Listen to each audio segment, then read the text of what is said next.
Before we start, it's very important that I tell you how this course is structured in terms of language. This course is done in vanilla JavaScript. Why? Because everyone knows vanilla JavaScript, everyone understands how everything works in vanilla JavaScript, but of course, Moralis is also fully supported in TypeScript.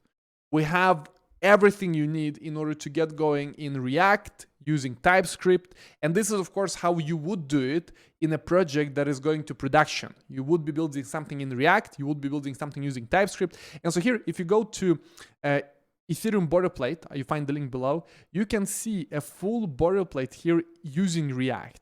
So this is completely using React. You can get started here, you can see how it works, and it has everything. For example, it has a working DEX, it has balance list when someone logs in.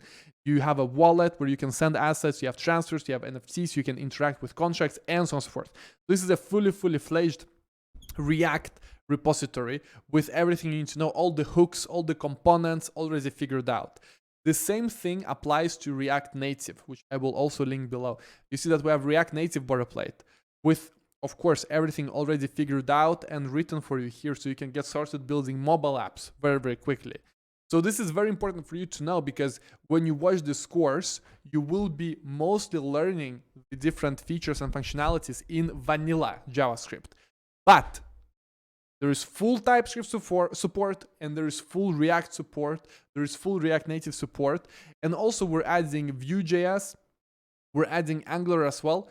And if you go to our documentation, and we have already, by the way, most of them, if you go to our documentation here and you go to getting started, you go to boilerplate projects, you do see here, for example, the React boilerplate, you see React Native, you see Angular. So Angular we have already, you can get started here.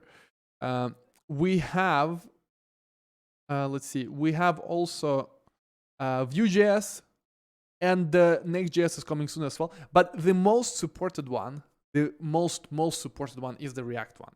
So if you know React, this is the most supported one for you. But you don't need to know any of that when you're following this course. I just want you to know that there is full support for all these libraries. But in this course, we do vanilla JavaScript. So that you understand how it works. It's easy for everyone. Anyone can understand that. Nobody is really going to get intimidated by some React syntax or Vue.js or Angular. It's for everyone. And that's the goal, that everyone understands this course. That being said, good luck, guys. Let's start.